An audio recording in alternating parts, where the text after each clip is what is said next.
My name is Tamsin Locke. I served 25 years in Cyber Command, rose to the rank of Lieutenant Colonel, and spent most of my adult life navigating digital battlefields that no one ever saw. I've decoded terrorist networks, shut down foreign intelligence breaches, and testified in classified hearings before senators who couldn't pronounce half the acronyms I lived with daily. But none of that prepared me for what it felt like to stand on the sidewalk outside the house my grandfather built and be treated like a trespasser. It was late September. I had just stepped out of a cab, my discharge papers still warm in my bag, the weight of silence pressing against my chest. The porch light flickered above me, the kind of faint glow that used to mean welcome. Now it felt like surveillance. My sister, Delilah, answered the intercom. She didn't say hello. She didn't ask if I was okay. She just looked down from the top of the stairs and said, flatly, "I'm calling the police." At first, I thought it was some kind of joke. Then I saw the way her hand hovered over her phone, already dialing. "You can't just show up here," she snapped. "This isn't your home anymore, Tamsin. You left. You disappeared." "I just came back from service," I said. My voice caught on the last word, brittle as dry leaves. "I thought maybe I could see Mom." "She doesn't want to see you," Delilah replied, her expression hard as stone. "Neither does Dad." Then she said something that hit me harder than any battlefield blast. "You're not in the will. You're not even on the deed." 10 minutes later, a police cruiser pulled up. One officer was young, the other older military buzz cut, a slight hesitation in his step as he looked at me in uniform. Recognition flickered in his eyes. "Lieutenant Colonel Locke?" he asked. I nodded, but it didn't matter. "This property belongs to Delilah Thatcher and Richard Locke," the younger officer said. "There's no record of you having legal access." I stepped back as the gate closed again, and in that moment, I realized something far colder than war had just begun. I wasn't fighting enemies this time. I was fighting blood. And I would not lose. I didn't drive away that night. I parked 2 blocks down and sat in the dark with my coat zipped to my chin, the streetlights pooling faint halos onto the pavement. The house, my grandfather's house, still loomed at the end of the lane, its windows glowing soft amber like nothing had changed. But everything had. The front lawn, once dotted with Grandma's hydrangeas, now held a single sign stuck crooked in the ground. For sale. Private listing. I stared at it until the words blurred. I hadn't cried in years. Not when I deployed, not when we lost soldiers in Bahrain. Not even when I came home to an empty apartment and a military pension that felt more like a tombstone than a thank you. But that night, something cracked. The place that was supposed to anchor me where I'd climbed trees, memorized Morse code with Grandpa, and slept under a ceiling of glow-in-the-dark stars was now being scrubbed of my existence. And no one inside seemed to care. I stayed in the car until morning. My uniform, still neatly pressed from the discharge ceremony, had creases that dug into my skin like insults. I watched lights flicker on inside the house around dawn. A figure moved in the living room. I knew the posture before I saw the face-me father, still thin, still upright like he ran boardrooms in his sleep. He never once looked toward the street. I pulled out my phone. I wasn't sure what I expected. A message from Mom, maybe? A breadcrumb of acknowledgement. But there was only one unread text. No name. Just, return to base. "There's nothing here for you." I let the phone fall into the cup holder and stared at the dashboard until the sun edged above the rooftops. I wasn't going back to base. I wasn't built for surrender. At 9:00 a.m., I walked into a small cafe just off Jefferson Street. Ruth Klain was already there, sitting in the back corner in a black blazer that made her look like she hadn't aged a day since undergrad. We'd shared a dorm once, a short-lived friendship interrupted by duty and time zones. But when she looked up and saw me, something in her expression cracked open recognition, maybe regret. She didn't ask how I'd been, just turned her tablet toward me. "Thought you might want to see this," she said. On the screen was a real estate listing 450 Windmere Lane, my grandfather's address, listed under Raven Crest Holdings LLC. I didn't sign anything, I said. She nodded. That's what I figured. She tapped again, revealing a property transfer filed 3 months ago. My name, Tamsin Locke, appeared on the seller line. That's not my signature. No, she said quietly. It's not. But we're going to prove that. And just like that, my battle had a shape. A war not on foreign soil, but buried deep in family lies, forged ink, and one stolen home. And I was ready to fight. We sat in silence for a few minutes, the hum of the cafe soft against the clatter of coffee cups. Ruth had already pulled up 6 documents, property transfers, notary stamps, filing records. She moved like a lawyer who'd done this before. I, on the other hand, felt like I was learning a new language, one that used betrayal as punctuation. This notary, she said, tapping the corner of the screen, was suspended last year for falsifying DMV affidavits. Same signature shows up on your deed transfer. My jaw clenched. So they didn't just steal the house. They planned this. They did more than plan it, Ruth said, flipping to another file. They moved fast, and they made it look clean. I shook my head. Delilah said I wasn't on the deed, that I'd been cut out of the will. Ruth looked at me carefully. Your grandfather left the house to you, didn't he? I nodded. He told me, in person, said it out loud the day before he died, but I never got to see the paperwork.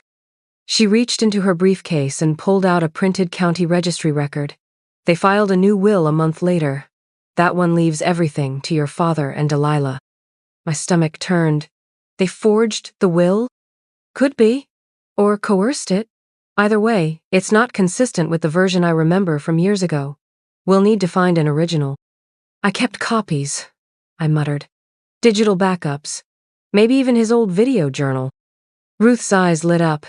If we find even one inconsistency, timestamps, handwriting, witness credentials, it's enough to open a civil claim. I leaned back in my chair. They told me to my face that I didn't matter, that the house wasn't mine, and now I find out they buried a trail of fake documents under a shell company? Raven Crest is the buffer, Ruth said. Brian Calloway's name shows up on associated logistics filings. My hands stiffened. Delilah's husband. Yep. Works in supply chain, right? International freight. Always traveling. Never clear about where. Ruth opened her legal pad and began jotting notes. I'll file an injunction to freeze the title. We'll subpoena the notary. Pull all land records for Windmere Lane. And start tracing Ravencrest's ownership tree. It was methodical. Ruth moved with the precision of someone who didn't flinch at power plays. And yet I couldn't help feeling like a child again locked out of her own house, watching the adults steal Christmas. They think I won't fight back, I said. They don't know you, Ruth replied. That night, I drove past the house again. The porch light was off. The hydrangeas were gone. The place looked polished and wrong-like. Someone had tried to erase the memory of a life and missed only the ghost in the sidewalk cracks. They took my home on paper. But I had a pen, too, and I was going to write myself back in. The next morning, Ruth called me early. Her voice was calm, but there was tension beneath it. I pulled the utility records for the house, she said. Power spikes, like industrial refrigeration. Sustained load. For what? I asked. That's the thing, she said. There are no permits filed, no business license, no renovations on record, but someone's definitely running equipment that shouldn't be in a residential basement. The silence between us sharpened. I knew that kind of vague, shadow-powerful, quiet, and always hiding in plain sight. I need to see it myself, I said. I figured you'd say that. Be careful, Tamsin. That evening, I parked 2 blocks from the house again. Windows cracked just enough to feel the fall air bite my skin. I had no plan, just instinct. Around 10:45, a man appeared across the street. Mid-40s, baseball cap pulled low, jacket zipped tight. He didn't look at me, just leaned casually against a lamppost. When he walked away, I noticed something wedged under my windshield wiper. A plain piece of paper. No envelope. 1 line, all caps. If you're really Tamsin, meet me at Alley 9. 11 p.m. Come alone. I hesitated for less than a second. The alley behind Windmere Lane was barely lit. Chain-link fences, old recycling bins, and the faint smell of oil and dust. He was already waiting. Weathered face, mechanic's hands. A Marine Corps tattoo faded on his forearm. "I knew your grandfather," he said before I could speak. "Name's Ethan. I fix cars at McRae's down the road. I've lived here long enough to know when something ain't right." I stared at him, not trusting easily. "What did you see?" "They say you're unstable, that you've got issues from combat. That's what your sister tells the neighbors." I didn't flinch. Let them talk. "But I've seen men come at night," he said. "Vans. No plates. Always black. They back into the alley, unload crates. Real quiet. Always the same guy watching. Real tall. Wears gloves. Never speaks."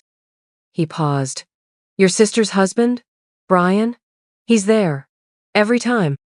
The tightness in my chest grew heavier. "Did you see what they brought in?" "Couldn't get close, but it ain't furniture. Boxes get locked inside that basement door. And then power use jumps through the roof." I slipped a small audio recorder from my coat pocket and held it tight. "I need to see it myself." "That's not smart," he warned. "These aren't folks who care about laws." "I don't care if they care," I said. That night, I dressed in black, clipped a camera to my collar, and returned to the alley alone. I stayed low, using the half-burned fence for cover. At 3 a.m., I heard the first low engine growl. 2 black trucks rolled in. Lights off. 4 men climbed out. One of them was Brian. He moved with confidence, gesturing toward the back entrance like he owned it. I recorded everything, their movements, their faces, the timestamps. Then Brian stepped into the warehouse, and I followed. I couldn't get close enough to see inside, but I found a vent with a clear audio path. I slipped the recorder inside and waited. Voices filtered through the metal. "The officer finds out. No warning, sever the tie." I stopped breathing. That voice. I knew it. Southern cadence, gravel-lined, slow and deliberate. My father. He wasn't just complicit. He was leading it. I backed away, hand shaking around the recorder. I didn't cry. I didn't scream. I didn't run. I did what I'd been trained to do. I documented. I cataloged. I disappeared into the shadows. Because now, I had proof. And the war had a voice. His? By morning, the recorder was gone. I had returned to the alley just after sunrise, hoping to retrieve it before anyone noticed, but the vent was Kleno device, no trace I had ever been there. That told me 2 things. They knew I was watching, and they were watching back. An hour later, I got the message. No name, no greeting. "You're playing with fire. I have your military psych file. Want to see what it says about you?" I stared at the screen, breath frozen, heart hammering. Whoever sent it had access to restricted archives, and they wanted me rattled. But they underestimated what kind of soldier I was. I didn't delete the message. I forwarded it to Ruth and to Isaac Ng, a cybersecurity analyst I'd served with during a joint task force in Ramstein. We hadn't spoken in 2 years, but he replied in 6 minutes. "Pull everything. Start building the chain. Don't wait." That night, my apartment turned into a war room. I powered up 2 laptops, a backup server, and 3 encrypted drives. The documents I'd stored over the years, copies of emails, scans of property files, encrypted call logs were no longer sentimental scraps. They were ammunition. Then came the moment I'd been waiting for. A contact pinged in. Kayla, a digital forensics expert Ruth had on standby, joined our private Zoom call. No face, voice modulated. She specialized in scrubbing the lies others left behind. "I got your data packet," she said. "Nice encryption. Let's see what the liars missed." She dove into IP logs, metadata chains, financial timestamps. Isaac traced shell company transactions. Within hours, they had a MapRaven crest, Brian's logistics firm, Delilah's personal account, and a series of midnight wire transfers that stank of laundering. Then Isaac froze. Wait. This signature on the leasing contract. It's your father's. He authorized warehouse storage under Ravencrest. I leaned back, the air sucked from the room. He hadn't just known. He signed off on all of it. I'm filing an injunction, Ruth said. Forgery, fraud, and conspiracy to commit federal contract abuse. We go to court now. I stared at the screen, where my father's name sat under the words, Land Use Supervisor. They stole my house. Now I would take back the ground they stood on, one paper at a time. 2 days later, we walked straight through the front gates. No more circling the block. No more hiding in shadows. Ruth and I pulled into the driveway of the house my grandfather left me, the house they'd stolen with forged signatures and offshore money. The Lexus was there. So was Brian's black F-150. A perfect morning for truth. I wore my uniform.